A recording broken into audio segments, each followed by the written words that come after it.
I want this group to shout out at me, and there are no wrong answers.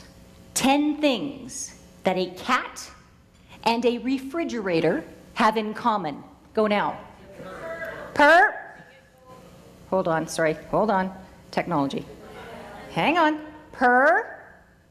Cold. Indifferent. Energy. Indifferent. House, I heard.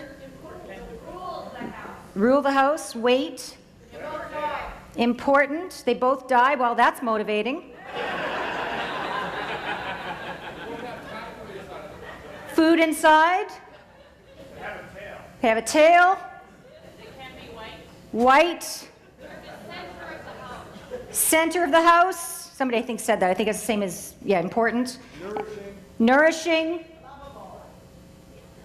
Lovable. Temperamental.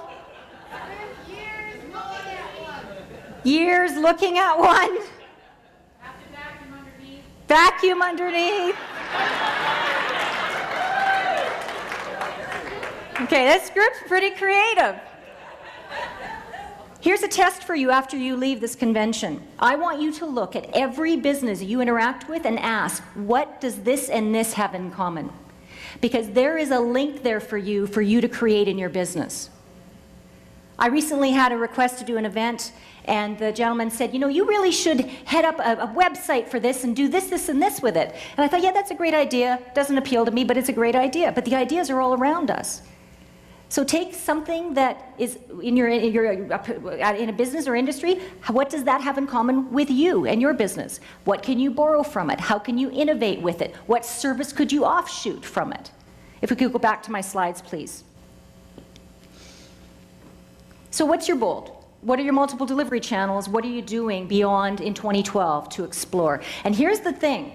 If we're looking at one way, and I'm guilty of this, by the way, in 2005 I decided that I really wanted to focus on my Keynote business. I'm going to focus on my Keynote business. I'm going to become this, focused Keynote business. And I did that. I'm the author of 4 books. Some of you have complimentary copies of my Generations book on your table. I've done research on the Generations over the years. And for those of you who don't have a complimentary copy of the book, we will send you a e-book version. So there was a limited supply of the hard copies, but for those of you who don't get those or you prefer the e-version, see my office manager, Dale, who's at the back, and she'll make sure we get that available to you, okay?